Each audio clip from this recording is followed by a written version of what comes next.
देश में चुनाव का दौर तो गुजर गया है, लेकिन चुनावी सरगर्मियां अब भी जारी हैं। उसकी वजह है चुनावी नतीजे, क्योंकि इस बार के नतीजे ही कुछ ऐसे आए हैं कि हर कोई हैरान परेशान है। 2 बार पूर्ण बहुमत की सरकार बनाने और चलाने वाले देश के प्रधानमंत्री मोदी इस बार एनडीए की बैसाखी के सहारे अपनी तीसरी सरकार चलाने को मजबूर है। और बैसाखी भी ऐसी है जिसने अभी से सरकार को धमकाना और चेतावनी देना शुरू कर दिया है।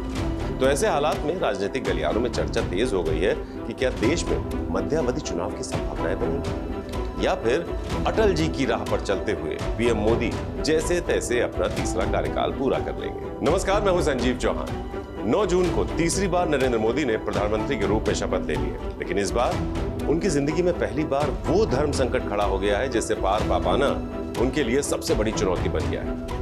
चाहे न चाहे अब बीजेपी को एनडीए घटकों के साथ चलना ही होगा। जो घटक दल है उनको साथ लेकर ही आगे बढ़ना होगा। देश के कुछ पॉलिटिकल एक्सपर्ट्स की माने तो ये बदलाव बीजेपी की विचारधारा से जुड़ी योजनाओं पर असर डाल सकता है। बीजेपी को न चाहते हुए भी कुछ मुद्दों पर जवाब देना पड़ सकता है जो उसके डीएनए में ही नहीं। तो ऐसे में 5 साल का कार्यकाल पूरा हो पाने की संभावनाएं भी काफी कम लग रही है और मध्यावधि चुनाव होने की संभावनाएं कुछ ज्यादा बढ़ गई हैं। राजनीतिक विश्लेषक इस बात पर रिसर्च कर रहे हैं कि आखिर इस चुनाव में बीजेपी से गलती क्या हुई और क्यों लोकसभा चुनाव में बीजेपी का हिंदुत्व फैक्टर नहीं चला। इसके अलावा आज हम आपको यह भी बताएंगे कि कैसे बीजेपी के घटक दल टीडीपी, शिवसेना और जेडीयू उसका खेल बिगाड़ सकते हैं या फिर उसकी किन किन नीतियों और प्रस्तावों का विरोध कर सकते हैं। तो इस बार के लोकसभा चुनाव 7 चरणों में संपन्न हुए, ये तो सब जानते हैं। मोदी और बीजेपी ने चुनाव जीतने के लिए बड़े बड़े कैंपेन भी चलाए। चुनाव की शुरुआत में ही मोदी की गारंटी, मोदी फिर आएंगे जैसे वादे किए गए। मोदी की ये जबरदस्त तैयारी देखते हुए चुनाव के दूसरे और तीसरे चरण में विपक्ष ने अपनी रणनीति बदल दी। उन्होंने मोदी पर हमला करना बंद कर दिया और बुनियादी मुद्दे महंगाई और बेरोजगारी की बात करने लगे। अर्थव्यवस्था की समस्याओं को पुरजोर तरीके से उठाने लगे। इससे बीजेपी को लगा इंडी गठबंधन से मुकाबला करना मुश्किल होगा, तो उन्होंने पूरे माहौल को सांस्कृतिक पहचान के मुद्दों पर ले जाने की कोशिश की। तो इस तरह बीजेपी के प्रचार अभियान नकारात्मक होते गए या पूरी तरह हिंदुत्व पर केंद्रित हो गए। बीजेपी हमेशा से ही हिंदुत्व की राजनीति करती आई है, लिहाजा इस बार उसे इस पर जोर देने की तो जरूरत ही नहीं। चुनाव से पहले जो सर्वे कराए उसमें पता भी चल गया था कि बीजेपी की ओर से बनवाए गए राम मंदिर से लोग खुश हैं। फिर भी मोदी सरकार वही राम मंदिर, वही हिंदू मुसलमान करती रही। विपक्ष के उठाए मुद्दों पर जवाब देने से बचती रही और बस यहीं पर चूक गई। इस बार के चुनाव में जो बड़ा उलटफेर हुआ है उससे इस तरह के भी सवाल उठाए जा रहे हैं कि हमारे देश के मतदाताओं को समझना थोड़ा मुश्किल है। दरअसल चुनाव के नतीजे बताने वाले एग्जिट पोल्स और कई बार तो राजनीतिक दल भी अक्सर अपनी जीत को लेकर भविष्यवाणियां करनी शुरू कर देते हैं बिना ये सोचे समझे कि वोटर क्या चाहता है। जबकि आज का वोटर काफी समझदार हो गया। वो बहुत सी बातें अपने मन में रखता है और खुलकर कभी किसी को नहीं बताता। इसी वजह से राजनीतिक पार्टियों के लिए जमीनी कार्यकर्ताओं की राय लेना जरूरी हो जाता है। कोई भी नेता अकेले ये नहीं समझ सकता कि लोग क्या चाहते हैं या वो किस चीज को लेकर पॉजिटिव हैं या नेगेटिव हैं। ये जमीनी कार्यकर्ता ही होते हैं जो नीचे से जनता की राय लेकर ऊपर तक नेताओं तक पहुंचाते हैं। तब कहीं जाकर नेता जनता की भावनाओं को सही तरीके से समझ पाते हैं और उसका फिर आगे फायदा उठा पाते हैं।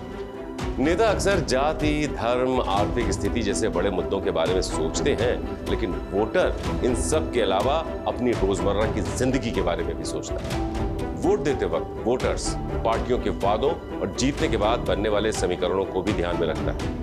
इस बार के चुनाव परिणाम में लगता है बीजेपी को ठीक से फीडबैक ही नहीं मिला। इसकी क्या वजह हो सकती है? पहली वजह हो सकता है कि पार्टी ने जमीनी कार्यकर्ताओं और नेताओं को दरकिनार कर सिर्फ ऊपर के बड़े नेताओं पर ही भरोसा किया। दूसरी वजह, पार्टी जान ही ना पाई हो जनता चाहती क्या है, इसलिए उन्होंने जमीन से मिली जानकारियों को गंभीरता से ही ना लिया। तीसरी वजह, अक्सर जब कोई नेता लगातार जीतता है तो उसे लगता है कि वो जनता को अच्छे से समझता है, समझ चुका है, लेकिन ऐसा होता नहीं। दोनों के बीच दूरियां बढ़ चुकी होती हैं। चौथी वजह, शायद पार्टी अपने विचारों को लेकर इतनी ज्यादा ओवर कॉन्फिडेंट हो गई थी कि उसने जमीनी कार्यकर्ताओं से राय लेना जरूरी ही ना समझा। तो चलिए अब बात करते हैं बीजेपी के सहयोगी दलों की जो कभी भी पासा पलट सकते हैं। ये तो हम सब जानते हैं कि मोदी ने हमेशा से अकेले काम किया है और अपनी ही चलाई। सहयोगी दलों के साथ काम करने का उनको बिल्कुल अनुभव नहीं है और उनका टेम्परामेंट भी नहीं। उन्हें लगता है कि वो जानते हैं कि क्या सही है और क्या गलत। लिहाजा वो अपनी बात मनवाने के लिए हमेशा तैयार रहते हैं। तो इस वक्त उनकी सबसे बड़ी परीक्षा होगी कि वो कैसे सहयोगी दलों के साथ अपना समन्वय बिठा पाते हैं। तो अब बात करते हैं उन मुद्दों की जिसे लेकर बीजेपी और उसके सहयोगी दलों में तलवार खींच सकती है, और इनमें सबसे पहला मुद्दा है हिंदुत्व, जिसे बीजेपी की गठबंधन सहयोगी सहज नहीं मानेंगे। वो हिंदू विरोधी नहीं है, लेकिन हिंदू होने और हिंदुत्व के समर्थक होने में अंतर है। ये सहयोगी बीजेपी के हिंदुत्व वाले एजेंडे को थोड़ा धीमा करने की कोशिश करेंगे। दूसरा है एक राष्ट्र एक चुनाव। जहां मोदी सरकार पहले दिन से ही एक राष्ट्र एक चुनाव को देश में लागू करना चाहती है, वहीं उसके सहयोगी दल इसके खिलाफ है। हालांकि चंद्रबाबू नायडू का रुख अनिश्चित है, क्योंकि उनके राज्य में पहले से ही इंटीग्रेटेड इलेक्शन प्रोग्राम का पालन किया जाता है। लेकिन नीतीश कुमार जब इंडी गठबंधन में थे तो वो मोदी के इस फैसले के खिलाफ थे। अब साथ है, कह नहीं सकते कि उनका अब फैसला क्या होगा। तीसरा, परिसीमन के मुद्दे पर नायडू और नीतीश कुमार के बीच सीधा टकराव हो सकता है। उनके अलग अलग क्षेत्रीय हितों का मतलब है कि वो अलग अलग दृष्टिकोण पसंद करेंगे। चौथा, जाति जनगणना। इस बारे में नायडू शायद खुलकर विरोध ना करें, लेकिन वो काफी असहज महसूस कर सकते हैं। ये आमतौर पर उस तरह की राजनीति नहीं है जिसका उन्होंने अभ्यास किया हुआ है। तो आसान भाषा में कहें तो इस तरह से बीजेपी वापस वाजपेयी युग में लौटती दिख रही है, जहां सत्ता में होने के बावजूद वो अपने वैचारिक एजेंडे को खुलकर आगे नहीं बढ़ा सकते।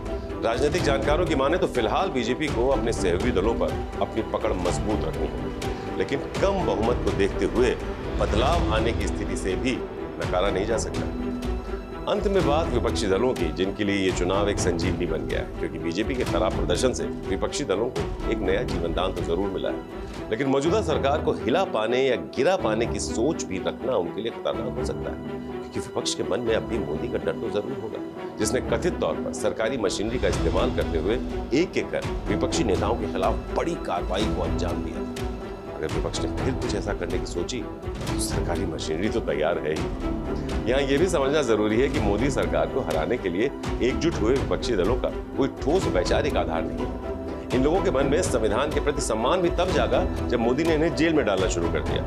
10 साल तक चुप रहने वाले विपक्षी दलों को लगा अकेले तो मोदी का सामना कर नहीं सकते, राजनीतिक दुकान समेट लेने से अच्छा है एकजुट हो जाया जाए।